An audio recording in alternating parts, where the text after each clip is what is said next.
it home, I dug her out, then I made her one of my aces. Marijuana fragrance, this tree here is outrageous. Want me to play in your city? Send an email to my agent. Yo, what's going down, everybody? It is Straight Outta Boston here, aka the King of Boston, and today we're back for episode 17 of the Miami Marlins franchise on MLB 13, the show.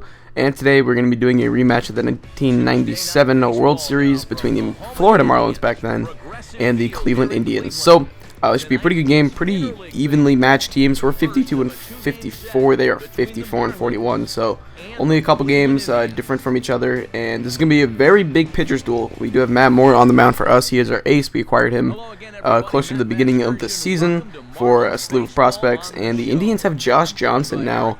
I know Josh Johnson has struggled a little bit in real life this year and last year, but he's still rated very highly in this game, so pretty good pitcher, and it's going to be tough to try and get to him. We'll see what we can do, but we already know right off the bat this is going to be all about the pitchers. Even though Moore struggled a little bit, you can see his ERA is up it's up there at 3.78. I'm looking for something a little bit lower than that, but he's only like 21 years old, so this isn't a contending year for us. We're like 10 games out, probably not going to make the playoffs unless we make some miraculous comeback, and this is just a year for Moore to get better, for some of our younger guys to progress.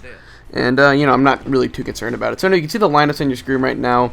A few additions for the Indians include Carl Crawford and Delino DeShields Jr. So, keep an eye out for those guys. Anyway, we're top two here. Jorge Soler is up. He's going to crush this one to deep right field. That one is going to end up going over the right fielder's head as he is going to misplay it off the wall. So, this one will trail. And now Michael Bourne picks it up. He fires it to third base. Looks like it two hops, and they get Soler at second. So, that was really a bad omen to start the game, and we were really struggling to get stuff off Josh Johnson. Now 2 outs in the inning. Miguel Sano is going to pop this up as Drupal Cabrera is over to field it. He will field it cleanly, and this will retire the side. So 2 innings so far for Josh Johnson that have gone smoothly. I'm not sure if we have a hit at this point, but either way, yeah, it looks like we have 2 hits. Okay, so we've gotten some hits. Not a big deal. Anyway, Matt Moore on the mound now. Bottom 2, Carlos Santana up. One of the best young catchers in this game, at least. He's going to hit this one to deep left center field. That one is going to one hop up against the wall, fielded by Soler off the wall. He will fire into the cutoff man, but there will be no throw to second, so Santana is in there for a leadoff double for the Cleveland Indians. They will look to get something going early against this stud young pitcher. Now, as Drupal Cabrera is up next, the 0-2 count. Deep center field, Yasiel Puig will be over to field it. He is going to make the catch on the run, and he will fire it into third base. I believe he'll hit the cutoff man. Yeah, he'll hit Starlin Castro. And there will be no throw to third, so Santana advances to third with 1 out. So very good chance of the Indians bringing home Carlos Santana at this point. Anytime he can get a run on third base with less than 2 outs, really, really good percentages. But Drew Stubbs up now. I'm trying to pitch around Stubbs a little bit, and I try to hit the corner there. It goes off Brantley's glove.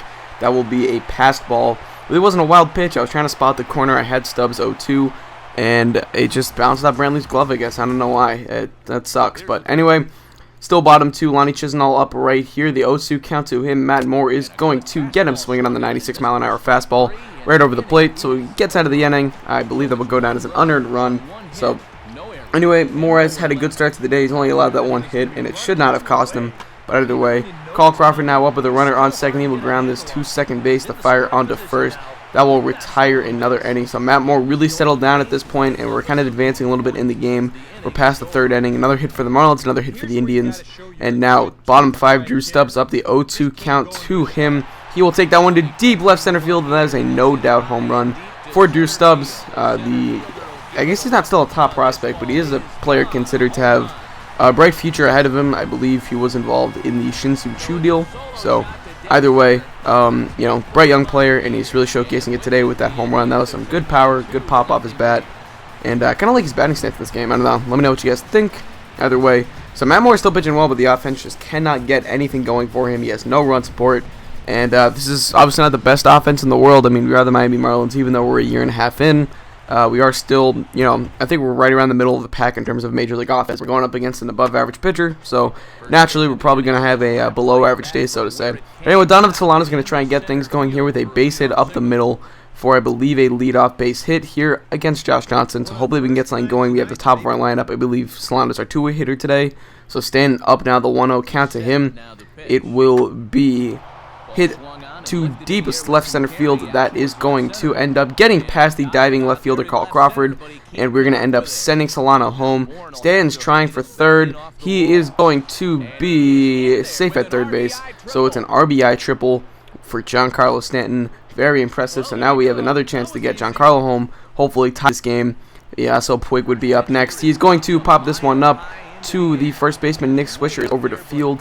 He will field it cleanly, and there will be no play. Stanton tried to fake home, so to say, kind of get a throw, maybe see if they can get an error, but did not work. Now Jorge Soler up with one out, the 2-2 count to him. He's going to strike out swinging on the ball in the dirt, so really unproductive by our Cuban combo right there. And now Rob Brantley is up next, the 1-1 count to him. He's going to ground this to second base, and that looks like it will retire the side. But it's an errant throw, and Stanton will come home. We tied the game at 2. I didn't even realize when this happened. I looked away, and I think I looked at my computer screen, and I looked up, and I see the ball behind the catcher or something. It was pretty weird. Anyway, Sano would come up next, and he would pop that one up to right field. But we do tie the game at 2, even though the side is retired, so very impressive out of the Miami Marlins, showing some resiliency. That's something I always look for in ball clubs. Like the Red Sox this year, they've been very resilient, and I think that's a good sign. And as you guys know, I'm a Red Sox fan. So anyway, Carl Crawford would hit this one to deep left center field. It's going to bounce off of the wall, and it will get past Puig, who misplays it. And Crawford has some speed, so he's going to get into third easily.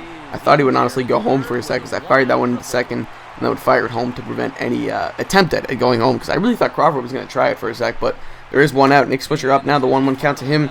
He will hit this one to Miguel Sano at first base. The play home is in time, and we get him going home. Very impressive throw right there by Miguel Sano. He is playing first base due to Logan Morrison's injury, and really impressive. I was glad we were able to get Crawford. So now, later in the inning, as Duel up 1-2 count, he will strike out looking on that 96-mile-an-hour fastball over the plate, and that will retire the side. So we get out of the inning without allowing a run, even though we did get in another second and third jam. So really good performance so far by Matt Moore. He's pitched 6 strong innings. Hopefully he will not wear down. We are going to take a look at the 6th inning recap right there. Only 6 hits, 1 earned run at 6 Ks for Moore. Santana's 2 for 3, and Stanton is 1 for 3 with a triple, a rare triple for Giancarlo Stanton.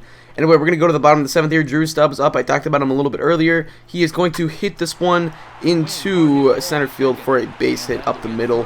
So that will be a leadoff single for Drew Stubbs. He gets on base, and the Indians will look to get something going here. Try and get their man, Josh Johnson, the win. Delano DeShields Jr. is up now. 2 outs, the 0-1 count.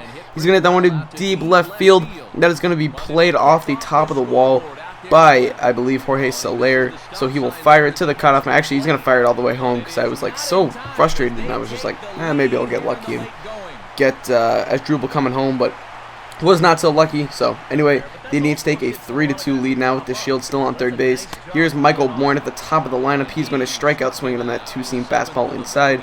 Very good pitch by Matt Moore. He escapes the jam, only allows 1 run. So very effective day so far for Matt Moore, and we're going to advance into the 9th inning as it is still 3-2. Chris Perez is up now. He is going to pitch. He has 29 saves in the year. A little bit of a high ERA for a closer, but hopefully he can get the job done for the Indians. He's going to walk Miguel Sano to start the inning, so not a good sign. I mentioned that ERA in a 1-run game. Maybe that'll serve us well, hopefully. If we can just get 1 run, we tie the game, obviously. So we're going to pinch hit Gerardo Parra at first base. And this next clip is going to be probably some of the worst base running you guys have ever seen. So Luis Cruz is going to try and bunt down the first baseline. He escapes the tag, but I accidentally sent Parra to third. Parra gets caught in a rundown, and I'm terrible with the base running control. So not only is Parra going to get tagged out, but so is Luis Cruz. It was just, that was awful. And that pretty much sealed our fate. That was not a good play, obviously a double play for the Indians. And the next batter is going to be Andy Dirks, and he's going to end up grounding this one to the second baseman, DeShields Jr. He will fire onto first for the out, and that will retire the side. Actually, I think that was Jason Kipnis, because DeShields is DHing. Anyway, that's going to wrap up this game. So I thank you guys for watching. I hope you did enjoy. Obviously, not the game the game didn't pan out like we wanted to, but that's all right. Anyway, look for some more episodes coming soon. We are winding down this season, and hopefully next season maybe we'll make a playoff run. I think that would be my goal, but I've mentioned it before. This season I'm just trying to kind of dance around the 500 mark. If we get there, that would be great. We're into August at this point. We're past the trade deadline, obviously, so kind of getting to that point where we know what our ball club is, and I think we're a 500 team. I think we can get to 80 wins, 81 wins. That'd be very good for us.